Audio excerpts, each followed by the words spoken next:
เลิศ กองนู้น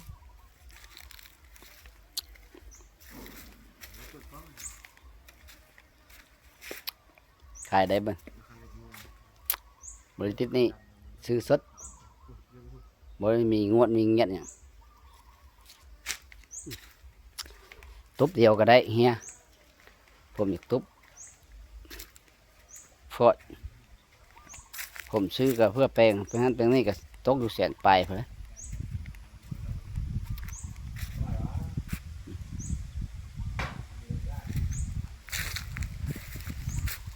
แล้วก็บ้าเปลี่ยนเอาก็ได้ผมได้แล้วก็บ้า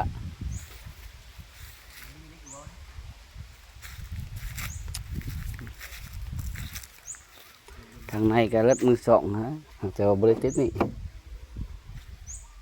ใช่คือเพื่อแลนเอกสาร